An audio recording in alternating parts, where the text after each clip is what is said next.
ગુજરાતના લોકલાડીલા મુખ્યમંત્રી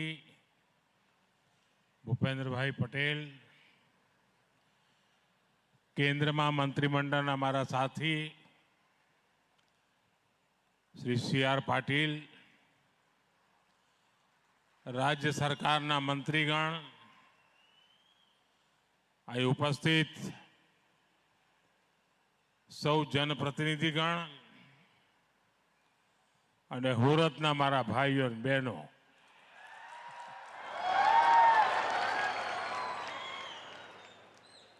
કેમ છો બધા? જોરમાં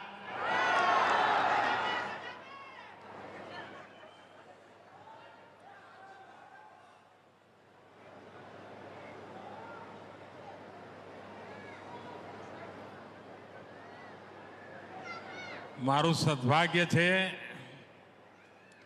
કે આજે દેશની જનતાએ અને ગુજરાતે મને ત્રીજી વખત પ્રધાનમંત્રી તરીકે સેવા કરવાનો અવસર આપ્યો.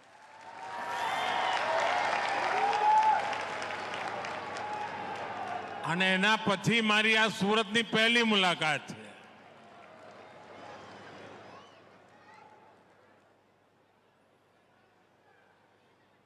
ગુજરાતે જેને ઘડ્યો એને દેશે ભાલથી અપનાવ્યો.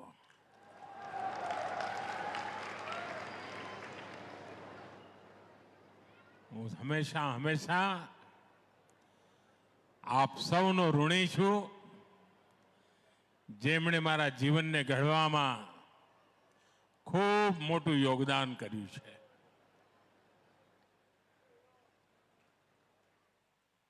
आज जब सूरत आया हूं तो सूरत की स्पिरिट याद न आए, देखने को न मिले, ऐसा भला कैसे संभव है? काम और दान, ये दो ऐसी चीजें हैं जो सूरत को और विशेष बनाती है. एक दूसरे को सपोर्ट करना,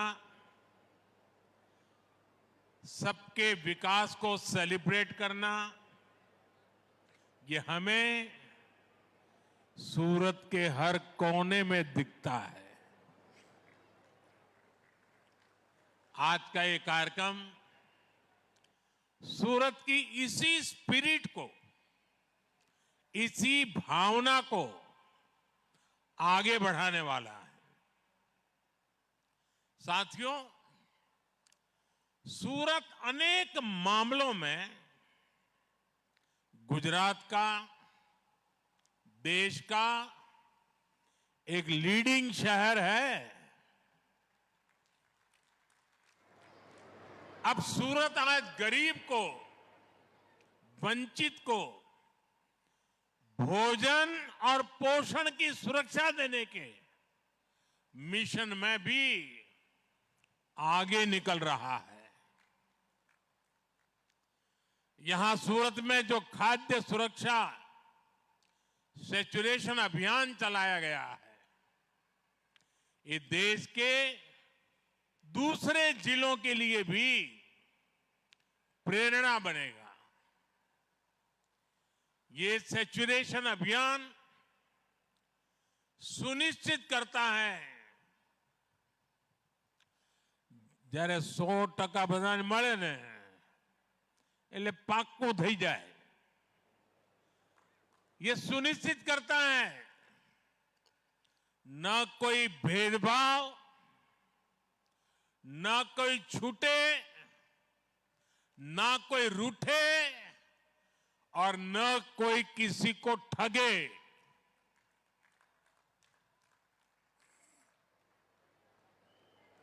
ये तुष्टीकरण की भावना को छोड़ करके, उन कुरीति को छोड़ करके संतुष्टिकरण की पवित्र भावना को आगे बढ़ाता है। जब सरकार ही लाभार्थी के दरवाजे जा रही है तो फिर कोई छूटेगा कैसे? और जब कोई छूटेगा नहीं तो कोई रूठेगा भी नहीं। और जब सोच ये हो कि हमें सब तक लाभ पहुंचाना है तो ठगने वाले भी दूर भाग जाते हैं। साथियों, इसी सैचुरेशन अप्रोच के चलते यहां प्रशासन ने 2.25 लाख से अधिक नए लाभार्थियों की पहचान की है। इनमें बहुत बड़ी संख्या में हमारे बुजुर्ग माताएं बहनें, हमारे बुजुर्ग भाई बहन, हमारी विधवा माताएं बहनें, हमारे दिव्यांगजन, इन सबको इसमें जोड़ा गया है। अब ऐसे सभी हमारे नए परिवारजनों को भी मुफ्त राशन मिलेगा, पोषक खाना मिलेगा। मैं सभी लाभार्थियों को बहुत बहुत बधाई देता हूं। साथियों, हम सभी ने एक कहावत सुनी है, बार बार कानों पे पड़ता था, रोटी कपड़ा और मकान। यानी रोटी का महत्व कपड़े और मकान दोनों से ऊपर है। और जब किसी गरीब को रोटी की चिंता होती है तो उसका दर्द क्या होता है वो मुझे किताबों में नहीं पढ़ना पड़ता, मैं इसे अनुभव कर सकता हूं। इसलिए बीते वर्षों में हमारी सरकार ने जरूरतमंद की रोटी की चिंता की है, भोजन की चिंता की है। गरीबना घરમાં ચૂલો ન સળગે, સંતાનો આંસુ પીને સૂઈ જાય, એ હવે ભારતને મંજૂર નથી। અને એટલે રોટલો અને ઓટલો,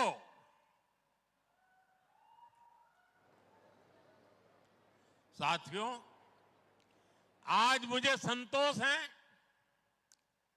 हमारी सरकार गरीब की साथी बनकर सेवक के भाव से उसके साथ खड़ी है। कोविड काल में जब देशवासियों को सपोर्ट की सबसे ज्यादा जरूरत थी, तब प्रधानमंत्री गरीब कल्याण योजना यह मानवता को महत्व देने वाली, गरीब के घर में चूल्हा जलता रहे इसलिए गरीब कल्याण योजना शुरू की। ये दुनिया की सबसे बड़ी और अपने आप में एक अनूठी योजना है जो आज भी चल रही है। मुझे खुशी है कि गुजरात सरकार ने इसको विस्तार भी दिया है। गुजरात ने आय सीमा बढ़ाई ताकि ज्यादा से ज्यादा लाभार्थी इसका लाभ ले सके। आज हर साल केंद्र सरकार करीब 2.25 लाख करोड़ रुपए गरीब के घर का चूल्हा जलता रहे, इसलिए खर्च कर रही है। साथियों, विकसित भारत की यात्रा में पौष्टिक भोजन की बड़ी भूमिका है। हमारा लक्ष्य देश के हर परिवार को पर्याप्त पोषण देने का है, ताकि कुपोषण और अनीमिया जैसी बड़ी समस्याओं से देश मुक्त हो सके।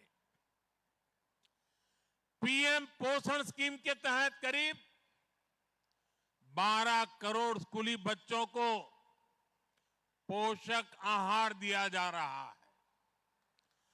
सक्षम आंगनवाड़ी कार्यक्रम के तहत छोटे बच्चों, माताओं, गर्भवती महिलाओं के पोषण की चिंता की जा रही है। पीएम मातृ वंदना योजना के तहत भी गर्भवती महिलाओं को पोषक आहार के लिए हजारों रुपये दिए जा रहे हैं। साथियों, पोषण सिर्फ अच्छे खान पान तक सीमित नहीं है, स्वच्छता भी इसका बहुत महत्वपूर्ण पहलू है। इसलिए साफ सफाई पर हमारी सरकार बहुत ही बल दे रही है। और सूरत ने तो स्वच्छता ना जारे जारे देश में स्पर्धा था, पहला बीजा नंबरे सूरत આપણું હોય જ।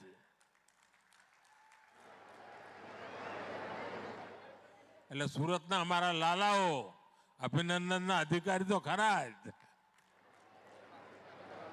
साथियों, हमारा प्रयास है कि देश का हर शहर, हर गांव गंदगी से मुक्ति के लिए लगातार काम करता रहे।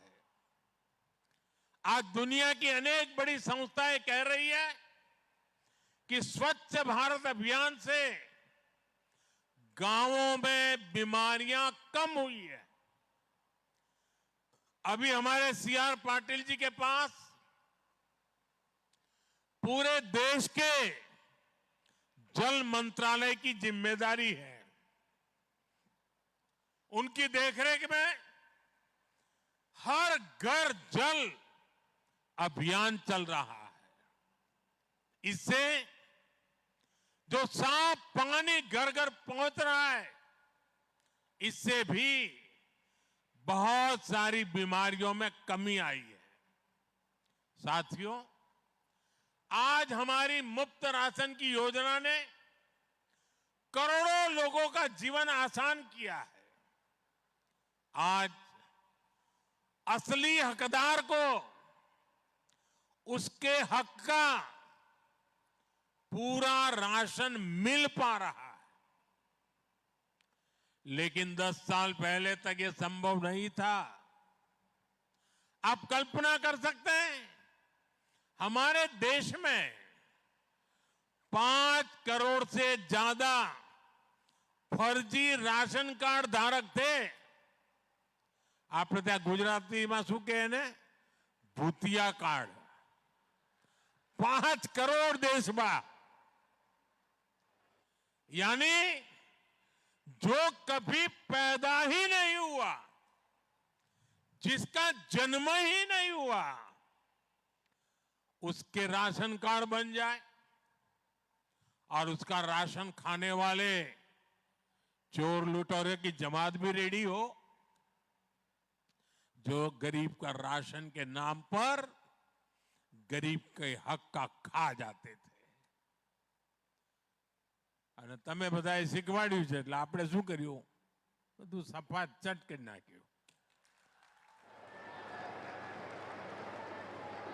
हमने इन 5 करोड़ फर्जी नामों को सिस्टम से हटाया। हमने राशन से जुड़ी पूरी व्यवस्था को आधार कार्ड से लिंक किया। आज आप राशन की सरकारी दुकान में जाते हैं और अपने हिस्से का राशन ले पाते हैं।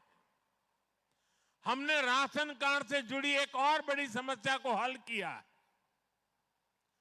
सूरत में बड़ी संख्या में दूसरे राज्यों से आए हमारे श्रमिक साथी काम करते हैं। यहां भी मैं कई चेहरे देख रहा था। कोई उड़िया है, कोई तेलुगु है, कोई महाराष्ट्र से है, कोई बिहार से है, कोई उत्तर प्रदेश से है। एक जमाना था पहले एक जगह का राशन कार्ड दूसरी जगह नहीं चलता था। हमने इस समस्या का समाधान किया। हमने one nation one ration card लागू किया। अब राशन कार्ड चाहे कहीं का भी हो, लाभार्थी को उसका फायदा देश के हर शहर में मिलता है। यहां सूरत के भी अनेकों श्रमिकों को इसका लाभ हो रहा है। ये दिखाता है कि जब सच्ची नियत के साथ नीति बनती है तो उसका फायदा गरीब को जरूर मिलता है। साथियों, बीते दशक में पूरे देश में हमने गरीब को सशक्त करने के लिए मिशन मोड पर काम किया है। गरीब के इर्द गिर्द एक सुरक्षा कवच बनाया गया ताकि उसे किसी के सामने भी हाथ फैलाने की नौबत ना आए। पक्का घर हो, टॉयलेट हो, गैस कनेक्शन हो, नल कनेक्शन हो, इससे गरीबों को नया आत्मविश्वास मिला। इसके बाद हमने बीमा का एक सुरक्षा कवच गरीब परिवार को दिया। पहली बार करीब 60 करोड़ भारतीयों को 5 लाख रुपए तक का मुफ्त इलाज सुनिश्चित हुआ। लाइफ इंश्योरेंस और एक्सीडेंट इंश्योरेंस के बारे में तो गरीब परिवार पहले सोच ही नहीं पाता था। हमारी सरकार ने गरीब को, निम्न मध्यम वर्ग को बीमा का सुरक्षा कवच भी दिया। आज देश के 36 करोड़ से ज्यादा लोग सरकारी बीमा योजनाओं से जुड़े हैं। आप जानकर हैरान रह जाएंगे कि अभी तक 16,000 करोड़ रुपए से ज्यादा 16,000 करोड़ रुपए से ज्यादा क्लेम राशि के रूप में इन गरीब परिवारों को मिल चुकी है। यानी ये पैसा मुश्किल समय में परिवारों के काम आया है। साथियों, जिसको किसी ने नहीं पूछा उसको मोदी ने पूजा है।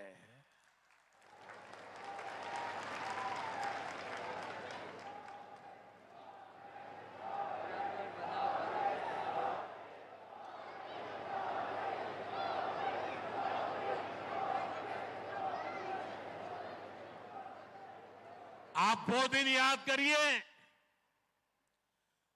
गरीब को अपना कोई काम शुरू करना होता था तो उसको बैंक के दरवाजे तक भी घुसने नहीं दिया जाता था।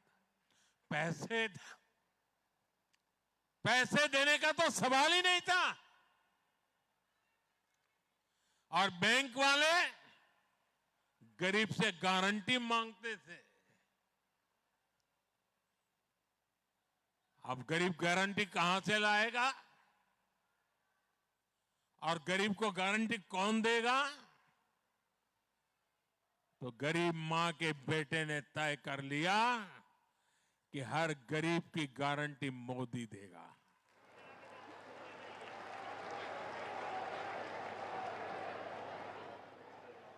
मोदी ने ऐसे गरीब की गारंटी खुद ली और मुद्रा योजना शुरू की।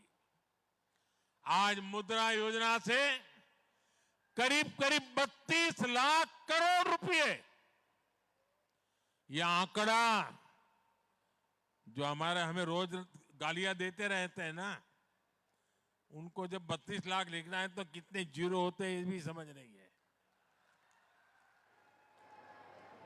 ये जीरो सीट वालों को ये समझ नहीं आएगा।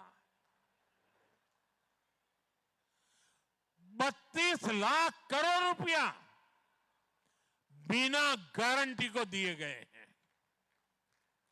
मोदी ने गारंटी ली है। साथियों, रेहड़ी, ठेले, फुटपाथ पर काम करने वाले हमारे साथियों को सहायता देने वाला भी पहले कोई नहीं था। वो बेचारा सुबह अगर सब्जी का ठेला चलाता है तो किसी साहूकार से 1000 रुपये लेने जाता था। वो 1000 लिखता था, 900 देता था।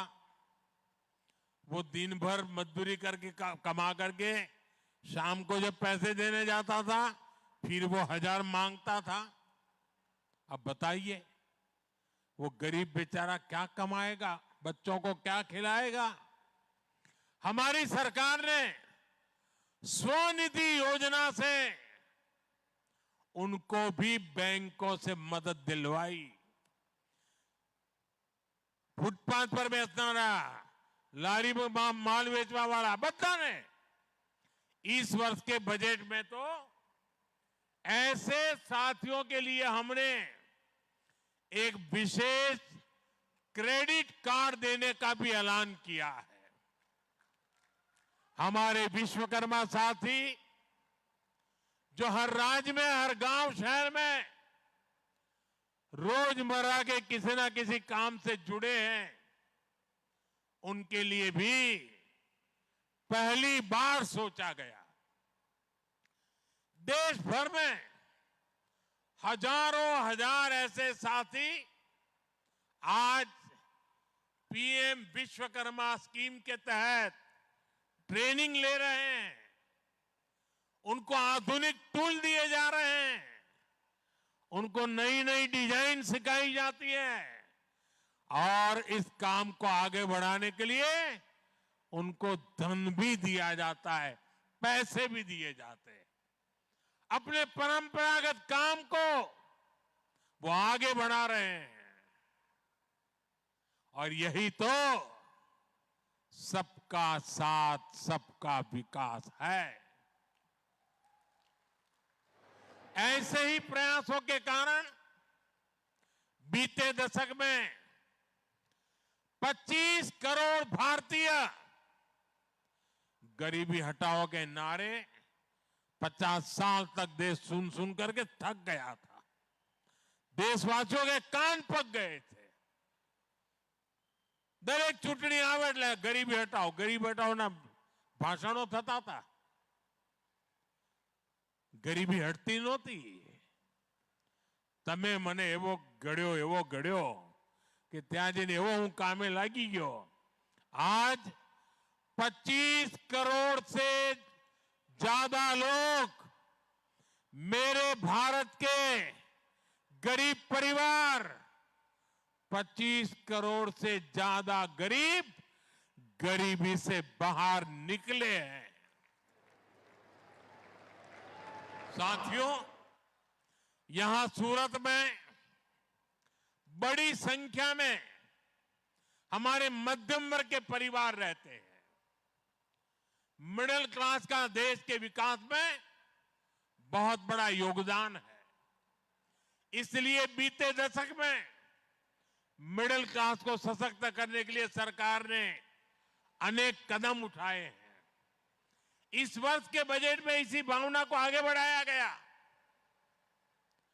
इनकम टैक्स में जो राहत दी गई है, उससे दुकानदारों को, कारोबारियों को, कर्मचारियों को बहुत बड़ी मदद मिलने वाली है।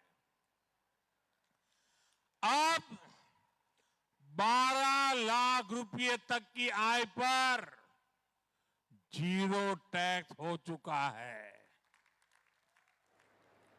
किसी ने सोचा तक नहीं था। यह हमने करके दिखाया है। और इतना ही नहीं, जो नौकरी पेशा लोग हैं, उनको तो 13.25 लाख तक अब कोई टैक्स नहीं देना पड़ता। जो टैक्स स्लैब है, उनको भी नए सिरे से बनाया गया है। इसका फायदा हर टैक्स पेयर को होगा। यानी अब देश के, गुजरात के, सूरत के मिडिल क्लास परिवारों के पास ज्यादा पैसा बचेगा। ये पैसा वो अपनी जरूरतों पर खर्च करेगा। इसे वो अपने बच्चों के बेहतर फ्यूचर पर लगाएगा। साथियों, सूरत उद्यम करने वालों का शहर है।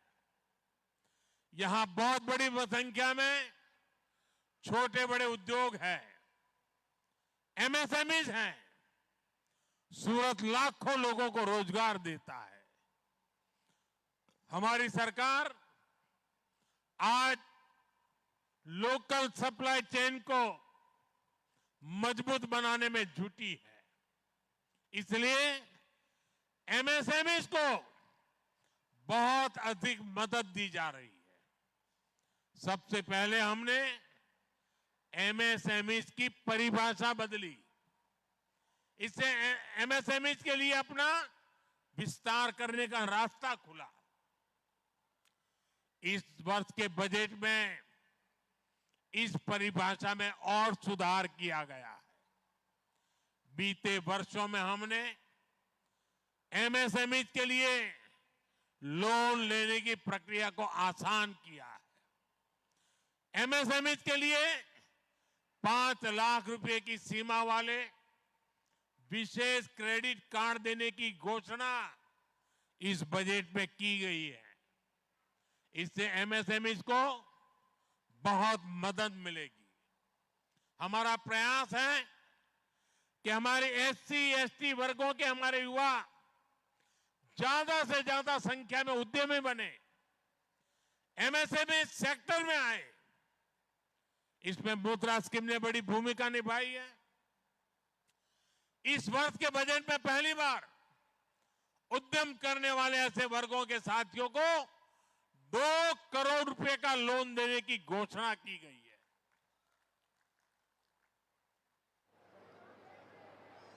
दलित, आदिवासी और महिलाएं 2 करोड़ रुपया, इसका बहुत अधिक फायदा सूरत के, गुजरात के हमारे नौजवान उठा सकते हैं। और मैं आपसे आग्रह करता हूं, आइए मैदान में, मैं आपके साथ खड़ा हूं। साथियों, भारत को विकसित बनाने वाले अनेक सेक्टर्स में सूरत की बहुत बड़ी भूमिका है। हम ये सुनिश्चित कर रहे हैं कि यहां के टेक्सटाइल, केमिकल और इंजीनियरिंग से जुड़े उद्योगों का विस्तार हो। हम सूरत को ऐसा शहर बनाना चाहते हैं जहां ग्लोबल बिजनेस फुटप्रिंट हो। एक ऐसा शहर जहां शानदार कनेक्टिविटी हो। इसलिए हमने सूरत एयरपोर्ट की नई इंटीग्रेटेड टर्मिनल बिल्डिंग को बनवाया। सूरत के लिए western dedicated freight corridor, Delhi Mumbai expressway और आने वाले समय में बुलेट ट्रेन, ये बहुत अहम प्रोजेक्ट है। सूरत मेट्रो से भी शहर की कनेक्टिविटी और शानदार होने जा रही है। सूरत देश के सबसे बड़े वेल कनेक्टेड सिटी बनने की राह पर तेज गति से चल रहा है। इन सब प्रयासों से सूरती लोगों का जीवन आसान हो रहा है, उनकी क्वालिटी ऑफ लाइफ भी बढ़ रही है। साथियों, आपको पता होगा, कुछ दिन पहले मैंने देश की नारी शक्ति से अपनी सफलताओं को, अपनी उपलब्धियों को, अपने जीवन की प्रेरणादायी यात्रा को नमो ऐप पर शेयर करने का आग्रह किया था। आपको जानकर अच्छा लगेगा कि अनेक बहनों बेटियों ने नमो ऐप पर अपनी गाथाएं शेयर की है। कल ही महिला दिवस है और कल महिला दिवस के मौके पर मैं अपने सोशल मीडिया अकाउंट्स को ऐसी ही कुछ प्रेरणादायी बहनों बेटियों को सौंपने जा रहा हूं। इन महिलाओं ने अलग अलग क्षेत्रों में देश के विकास में, समाज के विकास में बड़ी भूमिका निभाई है। ये देश की दूसरी माताओं, बहनों, बेटियों को भी प्रेरणा देगा। महिला दिवस का यह अवसर नारी शक्ति की उपलब्धियों को सेलिब्रेट करने का अवसर है। हम अपने देश में हर क्षेत्र में देखते हैं कि कैसे नारी शक्ति हर सेक्टर में अपना योगदान दे रही है, और हमारा गुजरात तो इसका कितना बड़ा उदाहरण है। और कल ही नवसारी में मैं नारी शक्ति को समर्पित एक बड़े कार्यक्रम में हिस्सा भी लेने जा रहा हूं। सूरत में आज हो रहे इस कार्यक्रम का भी बड़ा लाभ महिलाओं को ही मिलेगा, और मैंने देखा बहुत बड़ी मात्रा में आज माताएं बहनें आशीर्वाद देने के लिए आई है। साथियों, सूरत ऐसे ही मिनी भारत के रूप में, विश्व के एक शानदार शहर के रूप में विकसित होता रहे, इसके लिए हम हर प्रयास करते रहेंगे। और जहां के लोग जानदार होते हैं ना, उनके लिए सब कुछ शानदार होना चाहिए। एक बार फिर सभी लाभार्थियों को बहुत बहुत बधाई, અને અમારા હુરતી ભાઈ બહેનોને એક ખૂબ ખૂબ આભાર। આવજો, રામ રામ, ધન્યવાદ।